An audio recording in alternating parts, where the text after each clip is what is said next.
So this has been an average Filipino breakfast that we've gotten into the habit of eating. This is called beef pares. It's amazing soup, so good. With green beans, rice, orange and mango. And then obviously the ice cream afterwards. But man, what a treat. So Jerlyn and I are about to go get some dinner. First, I want to do a quick little outfit check.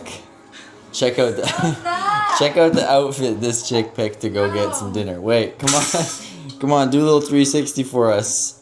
No. Turn around.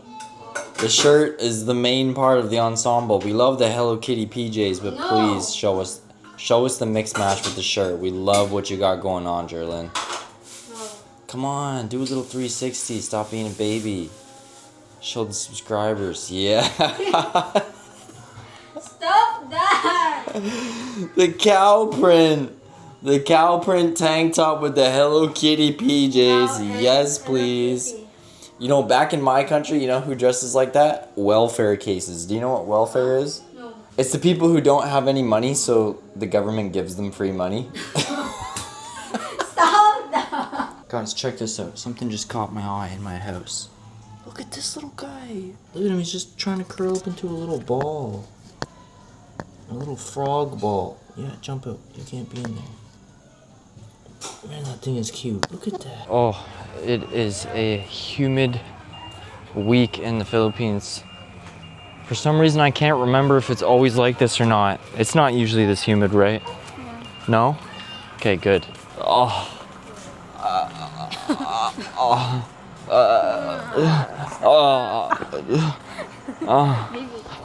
That's what the humidity makes me feel like. Look at this dog.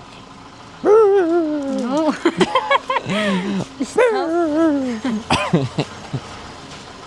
Let's see what happens if we bark at the kids, right? No, your camera work is terrible. No. Oh, look. Oh. No. How? no. Like this? Yeah, here it is. Here's the fruit stall that I wanted.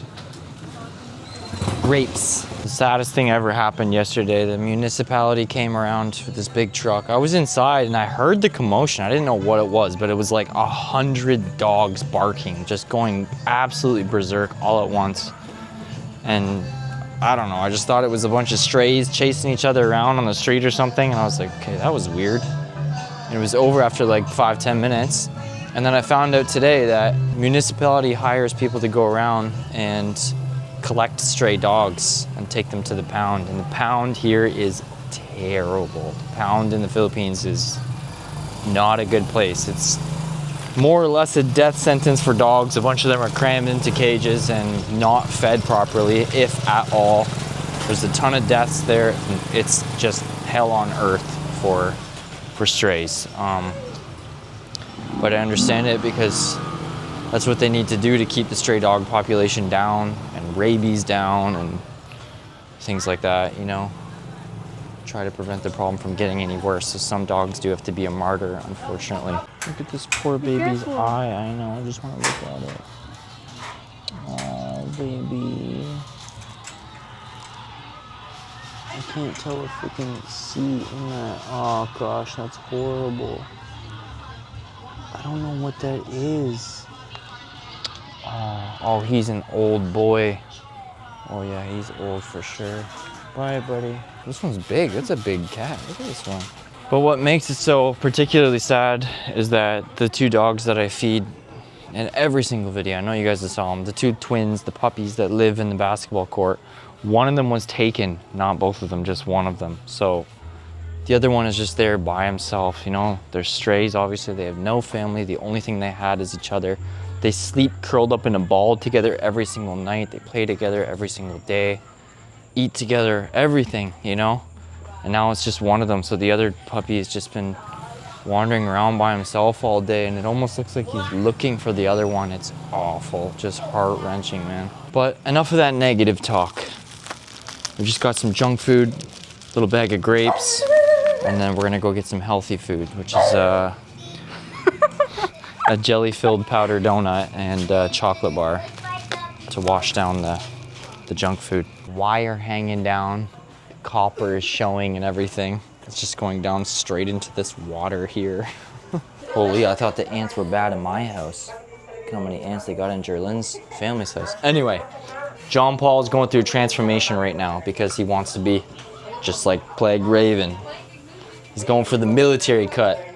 You ready, Sergeant? Sergeant John Paul? Okay, here we go. Okay, go ahead. Take a seat. Okay, this is the before. All right, Kuya, you ready? Yeah. There's no going back. There's no going back from this.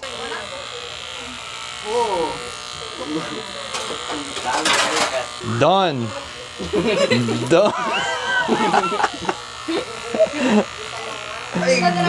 Show him in the mirror first, yeah. Hola, la chica. Here's the final result.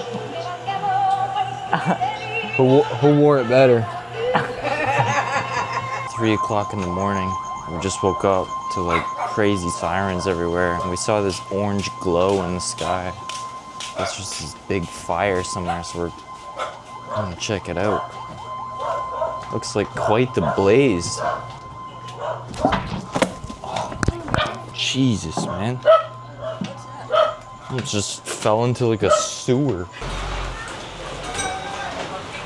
Wow. Trying to get a fire truck through these streets must be impossible. Look at those people. Holy shit. We're pretty far away, so it's probably a pretty big fire. The whole city's awake over a fire. Holy shit. This is what I tripped in a couple minutes ago. I can see how it would get pretty rowdy here in the night. I mean, a bunch of Filipino dudes staying up all night, chugging Red Horse, you know?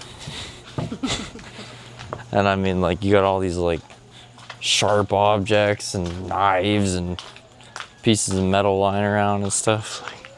I can see how a bunch of fights would break out. People would make some really poor decisions here in the middle of the night. So the drug of choice here in the Philippines is something called rugby. And it's basically just like a bag of harsh chemicals, whatever. I'm not actually sure what's in the bag, but they just huff it. And it's a bad high. It's not a clean high, so supposedly that high makes people make some pretty poor decisions as well. Tack on another Red Horse or two, probably got some even worse decisions. Wow. So it's been a little while since I've had something worthwhile of vlogging, because obviously I'm trying to vlog like meaningful things, you know? Something pretty meaningful just happened. So obviously my last clip you guys saw, well, you didn't really see the fire, but trust me, it was a fire. It was definitely a fire. Hi. What's up, brother? What's up? What's up? So I just woke up, went outside my gate, and these are tents set up because 43 people's homes were burned down yesterday. So this is the gym right outside my house, and I guess all these people are gonna be staying here, taking refuge in here for, I guess, a week or longer, supposedly. Damn, man, that's crazy. That is crazy. Wow.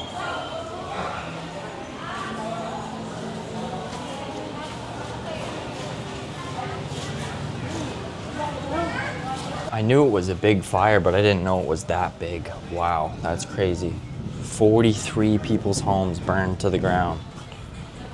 Jeez, man. And they're all staying right outside my gate. And I saw like young children and newborn babies and everything there, man. Damn, that's crazy. When I was walking towards the bakery too, I kind of felt this like weird negative energy in the air too, because I noticed that when I was walking by the court, how everybody seemed really dark and gloomy, and everyone was like kind of, I don't know, just this black cloud over everyone. And I didn't really think much of it, but yeah, I guess that makes sense, huh?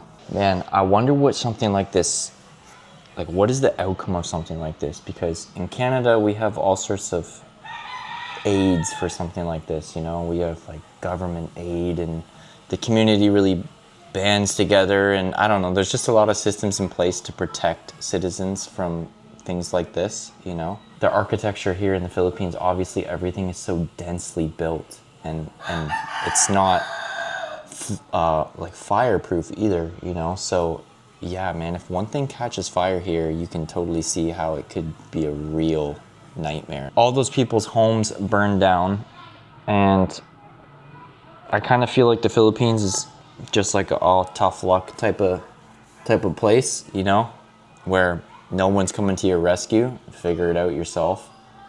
And so, like, sure, they have a place, they have these tents to sleep in and out in the basketball court for the next week or two or whatever, however long they're staying. But then what? You know, that doesn't solve anything. That doesn't solve the fact that their homes and all their belongings were just burnt to smithereens, you know? God, look at this kitten, man. Baby.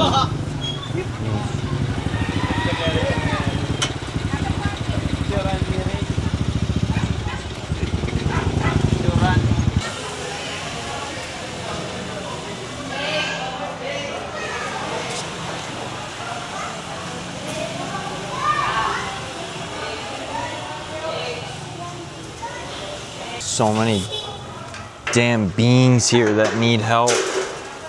People, animals, kids, system, infrastructure, you name it, man. This is exactly why I always preach how important it is to have your own space here, your own slice of paradise, where you can walk inside,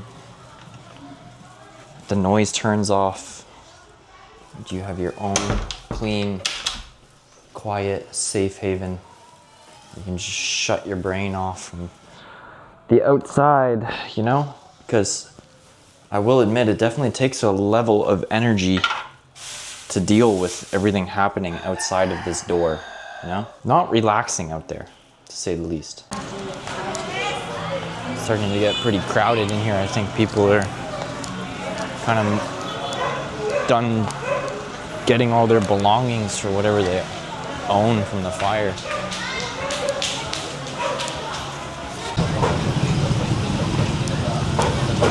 Damn, trading is wild right now.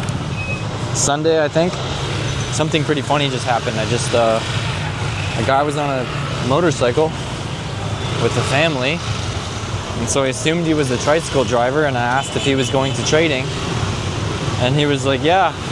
And so I got on the motorcycle and they all started laughing. And I don't think he's a tricycle driver. I think he's just a father driving him and his family to trading. So it took me too. I paid him, but yeah, it's kind of funny.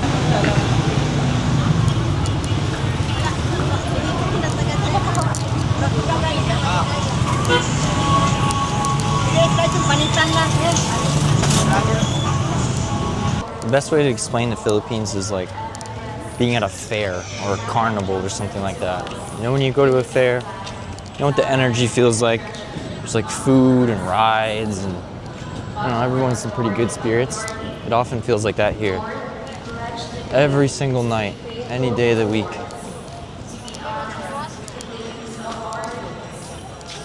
Oh, watch out, Pikachu. Hey. And look at this. Tell me this isn't the exact same thing. Cotton candy, peanuts, ice cream, street food. Philippines is just one giant carnival. You hungry? This dog refuses to eat my offering of dog food. Just wants chicken bone scraps, which she should not be eating. Yeah, you hungry? Yeah, you can have all this, okay? There. Just saw the lineup this morning for people trying to get food. Pretty crazy.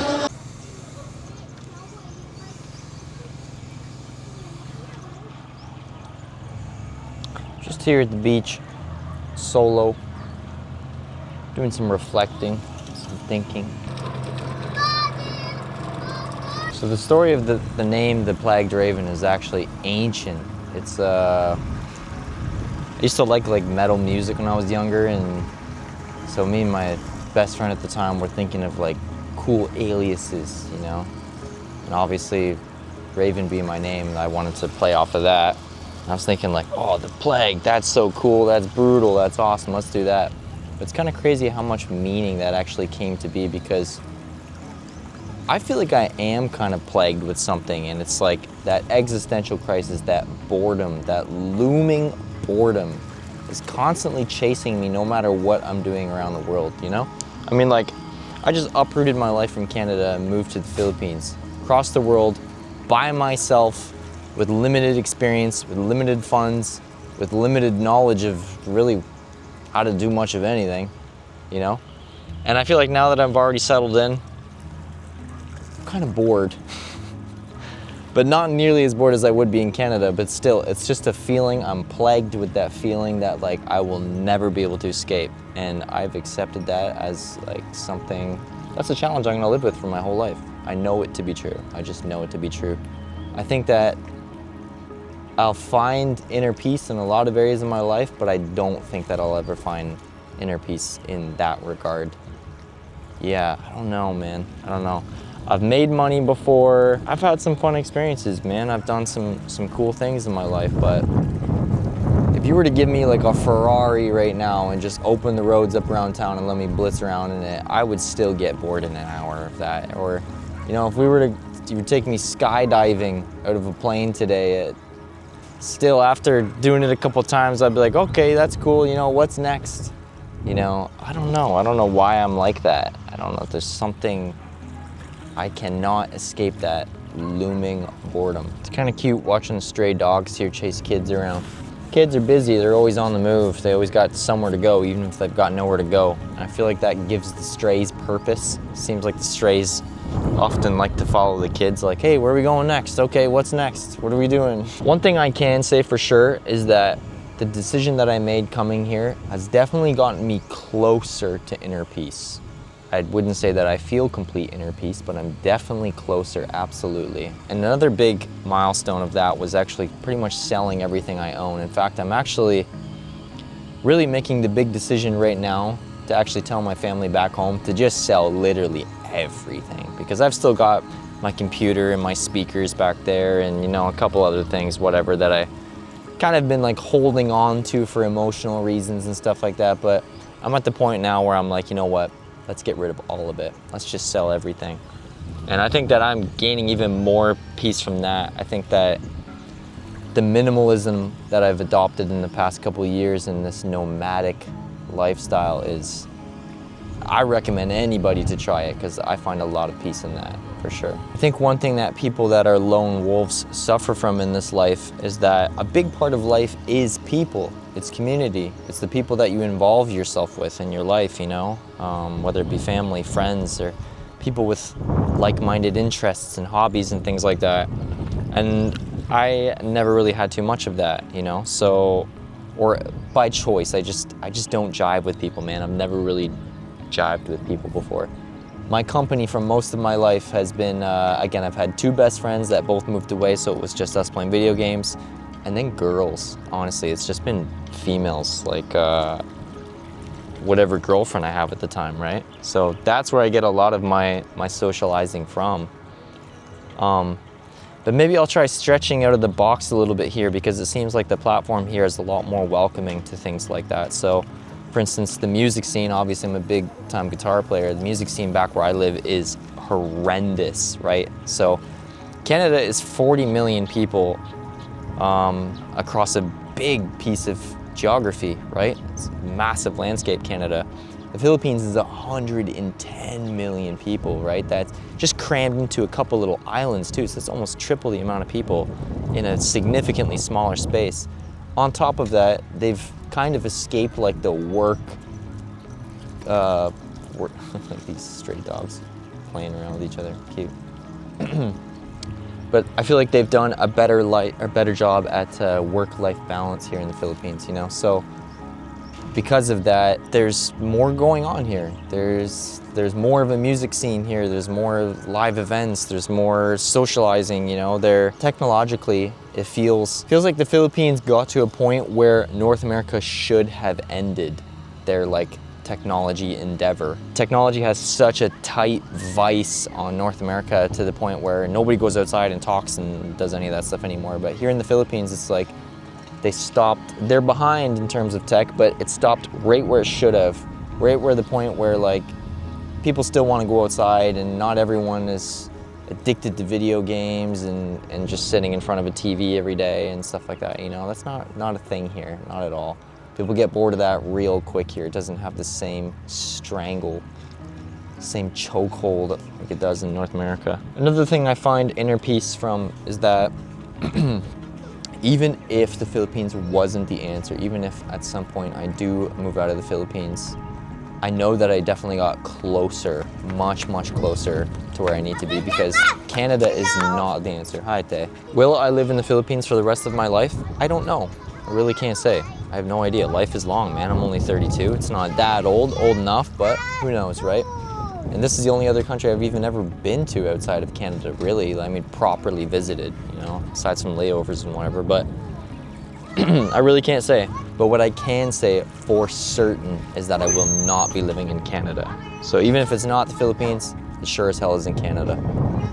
I'm sure that tens and hundreds of millions of people across the world are probably going through that same looming boredom feeling, you know, that what's next, what the hell is the point of life kind of feeling, you know? I feel like part of my mentality has kind of honestly been ruined by video games throughout my life. So I've been a competitive video game player. I've played all like the top online competitive video games to a very high level, I would say, to the top couple percent in pretty much every video game I play. And that kind of does something to the brain, because when you're so used to that dopamine rush of like all these competitive high level games that cost so much time to really get good at, and there's just so much happening in front of you, and you're using like every single fiber of your brain, you know, to do these things. And then even guitar is like an endless endeavor. You could play that instrument for 1,000 years and trust me, there's still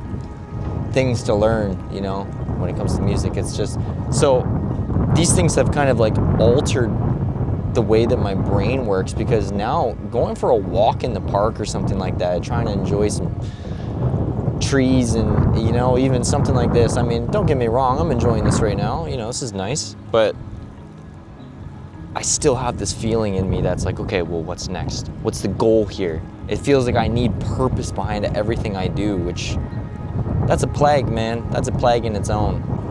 And it's absolutely never ending, because I've been doing some pretty altruistic acts since I've been here, obviously with the couple people that have been donating or whatever, you know, doing all the things for the kids, and obviously the stray animals. Stray animals is a big thing for me, right? So I go out every single night, even sometimes multiple times a day, to feed strays, and sometimes I walk pretty far. I still feel like, okay, but what more can I do? What's next? Or what else is there? There's gotta be more.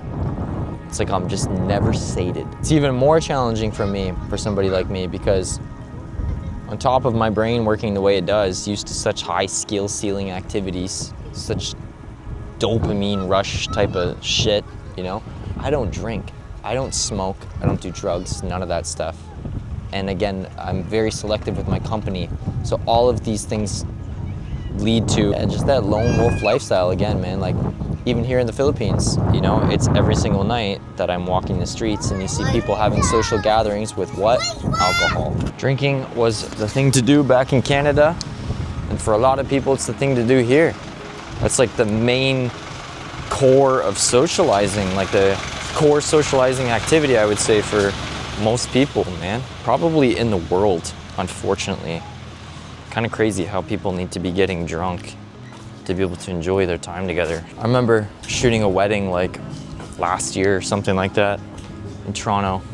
I drove my motorcycle all the way there, and there was a big group of guys, probably around my age. I was talking to them, just chatter. They were all drinking and they were smoking a joint out in like the parking lot, and we're just talking about whatever, and they're like trying to offer me the joint and alcohol, and I was like, oh no, that's okay, man, thank you. And they're like, oh, like you don't smoke, you don't drink, like you don't get high, you don't drink? I'm like, no, it's not my thing, man. And they're like, oh, like good for you. They're like, man, the one guy says to me, he's like, I gotta ask you though, like, what the fuck do you do then? What do you do, you know? It's okay. Hey, bro. Hi, bro. Hi. And it's just, that's crazy to me, man. Like, what do you mean? Sobriety is how the brain is supposed to be by default. I mean, even if you get drunk and high, your body is trying to sober up, you know? That's default. This is default. So you shouldn't need to be trying to escape reality by getting high or drunk, man. You should be, you know? This is a blank canvas. This is where the painting really starts. Then what's the point of life? What's the meaning of life? Yeah? I agree, right? Yeah. Yeah.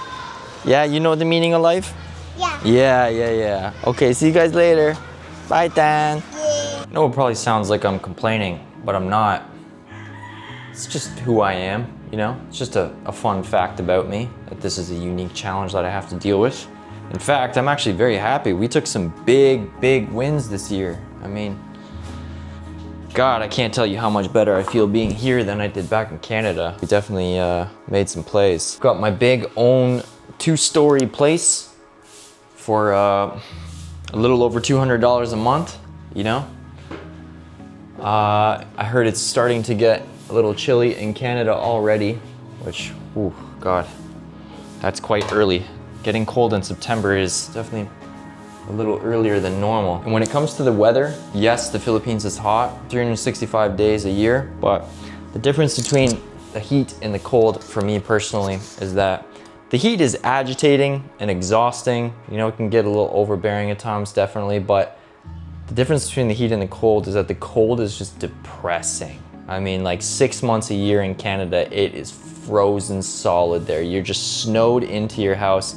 And the second you leave your house, you're like, you know, your whole body tenses up like this, and it's painful. It's physically painful being in the cold opposed to the hot, you know? I mean, yeah, so I would take this any day of the week. You know, I'm leaving the house in a you know, I got my Hawaiian shirt on, sunglasses, whatever, 365 days, sipping on a mango smoothie, going to get some fresh vegetables for 50 cents, you know? So that sounds like a victory to me. I think that the reason that I'm telling you guys all of this is because I've been doing a lot of thinking lately, particularly about basically putting the last nail in the coffin and selling everything I own back at home, which is, yeah, it's just been like a big thought of mine because my motorcycle and just a lot of like sentimental things that really cemented my life back in Canada. So if I was to ever return after this, I'm basically returning to nothing, just an empty room. You know? Yeah, that's a big deal for me. That's a big deal because that makes all of this far more real. It's not just a vacation anymore. It's not just an extended vacation, but rather like, hey, like you dug your grave, now lie in it type of situation. I'd really like to scope out the music scene here. Maybe I'll start a band. Again, I'm not complaining. I like talking about this topic because it's always been a hot topic for someone like me, you know? I don't drink, I don't smoke, I don't do drugs, I don't listen to the same music as anybody else. I play guitar, but even when I find other guitar players, I'm like a complete alien, even back in Canada, you know? If I go to a music store and start playing guitar or piano or whatever, we could not be any more different. We may as well just be playing two different instruments, you know? I don't play all that rock and blues shit and all that stuff. I'm like a progressive player in my own little niche, right? So, I mean, even the topics of conversation, the things I like talking to people about is always usually pretty heavy topics. I like to think of myself as like an old soul, you know? I feel like I relate better to actually like elderly people, like very old people that are like concluding their life and they're close to death, stuff like that, and they're just very wise and sage. Like, I feel like I enjoy conversations with people like that more because they're just, I get this vibe from them and that's like, hey, let's cut the small talk, let's cut the shit, let's talk about some heavy stuff, you know? And I'm like, yeah, I like that. Intellectual conversations. Obviously, the further isolation of being the only foreigner here, you know, I moved across the world by myself. Oh, mosquitoes. Okay, that's one thing I can do without in this place is mosquitoes, definitely. And I like talking about this too because I know for certain that so many people are going through this now more than ever. I really think that there's a lot of people out there that are feeling purposeless these days. Like they have really no real reason to wake up anymore, you know? Like, I've bought all the toys, man. I've made all the paychecks and I've bought like my favorite guitars and you know, the motorcycle, and I've drove around the city with chicks late at night and whatever, and you know, just all the shit, man. I've done all the things, and none of it is the answer. And I definitely know that drinking and all that shit is definitely not the answer, absolutely. So yeah, it's just interesting to me. I like talking about stuff like this because I think that all the decisions that I recently made got me a lot closer to that inner peace. Obviously still not there completely. Maybe never will be, but yeah, we're on the right track, man. I've never suffered from depression. I'm one of those guys who doesn't believe in depression. You know, I think that I'm not a victim. I'm definitely not a victim like, oh, life sucks, boo-hoo, man. No, that's never been me ever. I'm always one to like come up with an idea and take action immediately because right now is the best time to do it, not tomorrow.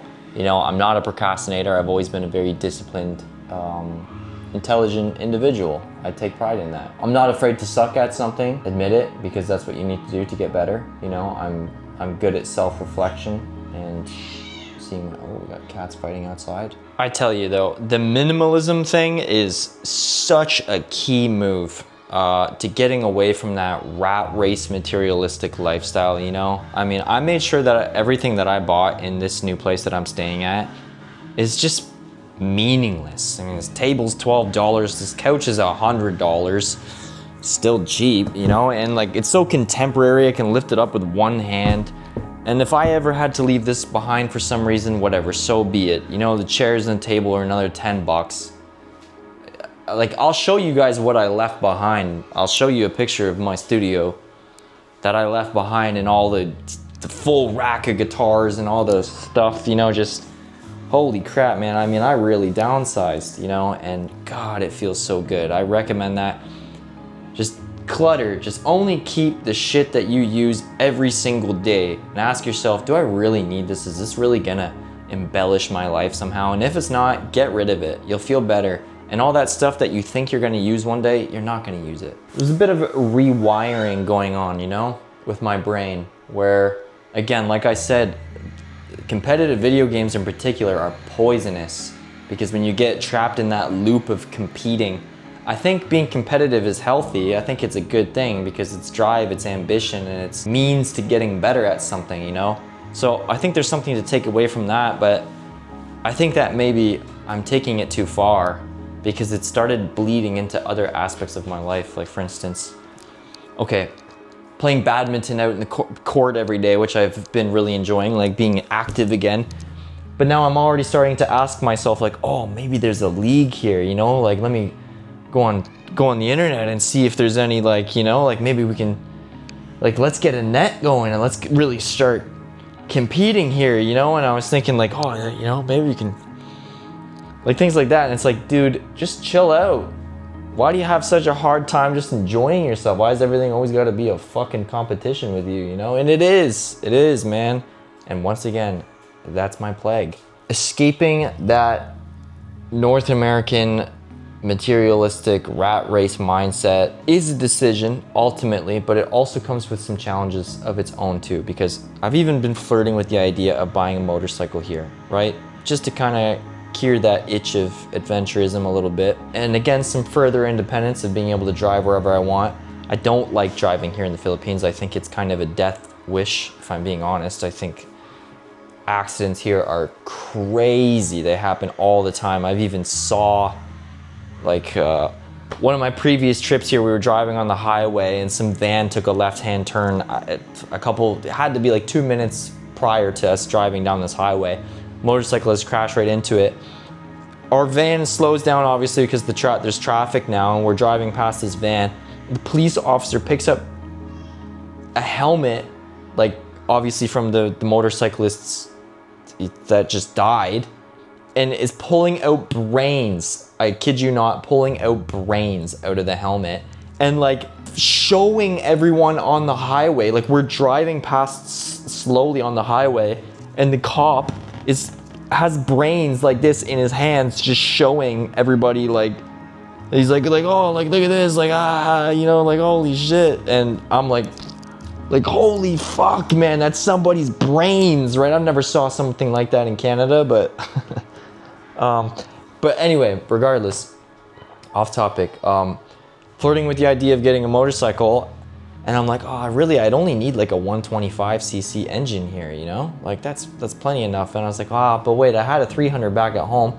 But then I'm like, but wait, it's so cheap here in the Philippines, why not just get a 600 Super Sport, you know? And it's like, dude, chill out. Again, just chill out. Why can you never just chill out? And that, my friends, is that goddamn boredom coming out again, you know? It's like always looking for some sort of adrenaline or some sort of high skill ceiling, something to master. So I'm always in some sort of pursuit of mastery, you know? Man, what a plague. Man, this is how I've been eating every day. It is great. I love this. I feel like I've reached a point in my life now where if you were to give me $1 million right now, just cash in my hands for me to keep, I swear on anything, I really wouldn't know what to do with it. I honestly wouldn't. I would go on a trip to China, a trip to Japan, probably like Thailand, whatever, and maybe I'd buy myself a guitar for like $3,000 or something like that, right? But then beyond that, I really wouldn't know what to do. Okay, maybe open an animal shelter, sure. But beyond that, I'm at a complete loss, man. I would have no idea how to like enjoy that money. Like that's just, maybe for some that means maturity, like you've become financially mature. You know, you've realized that there's more to life than just buying toys and shit. But yeah, I really wouldn't know what to do. Again, sorry for the heavy conversation, but this is just one of my favorite things to talk about. It is because it is something that has always plagued me, and I feel like it plagues way more people than they're willing to admit. Probably why so many people have kids. You know, they have kids because it's just like they get to a point where they're like, okay, I've done everything there is to do now. It's time to just, you know, create some offspring and just basically sacrifice my life for them and just watch them grow and just teach them and whatever. And like you basically become a hollow shell of who you once were. That's just my opinion. Everybody's entitled to their own, but that's how I feel.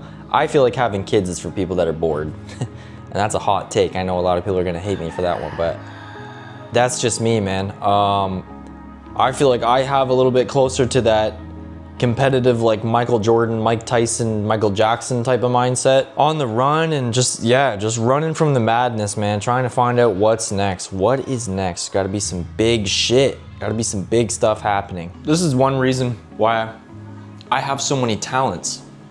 I'm a very artistic, talented person because I've sunk so much time into talent in my life, because talent is so interesting to me because it can't be bought. It can't be like won or anything like that. It doesn't care. It's just raw discipline, time, practice, self-reflection, all of these things, you know? And I really like that because you can't be born into it. There's no shortcuts. There's no anything you can do. Nothing at all. I mean, you could have all the money in the world. You just can't buy talent. You could be the most handsome or beautiful woman, whatever. Talent, it just doesn't come. Just you have to just like spend the time and the reps and using every fiber of that mind of yours. The end all be all to this conversation is that, in my opinion, I really don't think there is a point to life. I don't think there is some grand purpose for any of us. I think that, as nihilism would preach, all life is meaningless. All of this is nothing. It means nothing. Your life is just a little speck of dust in an ocean of sand. And really, you just need to create purpose for yourself. Create purpose in your own meaningless little life. I know that sounds very pessimistic, and people live for different reasons. Some people live for their kids. Some people live for talent. Some people live for money and business. And some people live for God, which to me is like the most grand delusion of all time, but I won't even get into that. Whatever, man. If that's the template that somebody wants to live by, the guidelines, you know, the margin, sure, do that. Again, this is not a boo-hoo kind of video. It's not meant to be that at all. It's just a cool conversation. It's just something I like talking about. And yeah, I'm sure that this is affecting a lot of people, and it's just interesting. I want to hear other people's takes on existential crisis. There's gotta be more than waking up, going to work and paying the bills, but there also has to be a little more than sitting around having some drinks with your coworkers, you know? And so what is it? What does that mean to you? She's just always by herself all the time. She's just here like all day, every day. She lives, I don't even know. She just lives in the gym, man. She just lives off of snacks where she's just eating candy. Look at that, man. Yeah? Healthy, right? Not only have I adopted 6 cats, but also 2 dogs and now a little Filipino girl. I still can't believe she's just here by herself all day, every day. And she doesn't speak any English. Where's your mommy? Where's mommy, Dan? Where's your mom? She just gives thumbs up to everything, that's it. And she just keeps it real. There's nothing else that needs to be said. Dude, this is the most soul-crushing shit ever. Look at this. I'm pretty sure this is a kitten that I saw like 2 days ago over there. Probably like, I don't know, like 100 feet away or something like that. Way too young to be away from its mom, but clearly is. Okay, well the only thing I can do is give it cat food because I am not in a position to keep a kitten. Already taking care of 6 fucking cats, man. You know, a lot of the animal rescue pages that I follow here in the Philippines have talked about like their mental health, made posts mentioning it and stuff like that and how taxing it is. I get it, man.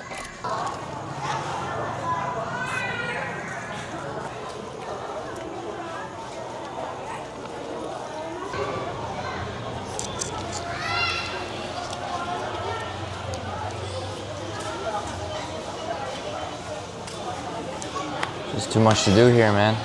It's too much.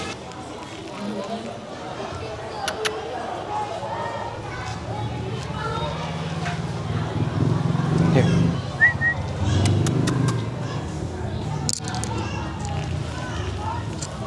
Look how much of a death sentence everything here is for like a kitten or a puppy too. I mean, this is deep. This water right here is deep. Right beside this kitten, man. She was just wandering like right over here when I first found her. If she was to fall in there, she would die. I think I have a plan. I saw a mother cat with a kitten about this cat's age earlier today, breastfeeding around the corner from here. I think I'm gonna try and put this kitten with that mama cat in hopes that she'll take it in, which does happen. I think it's its only chance at survival. I just can't take it in. And trust me, nobody here is gonna adopt it. I just brought her to my food station to give her some water. She's pretty thirsty. This is definitely the kitten that I saw like 2 days ago at that intersection, so she probably hasn't eaten or drank anything proper in the last 2 days. She's way too young to be fending for herself. I was gonna see if she would feed this kitten. Yeah. Do you know where that cat is right now or no? No? Okay. Clearly no interest in helping. Kitten's like struggling to get out of my hands and shit, man. What the fuck am I supposed to do? There's just too many. There's too many. Dude, look at this shit. I really don't even know what to do. Like if I even put this kitten down, it could just get in between the sewer and die. Like there's nowhere to even put it where it's not gonna fucking die. Look at this. It's like a million places for it to fall in. Fucking horrible, man. I just dropped her off at a Carindaria where it doesn't look like there's much she can get hurt on or like fall into, you know, so. And hopefully like if she sticks around there, people will keep feeding her scraps and stuff. That's really the best I can do. There's just too many. There's way too many.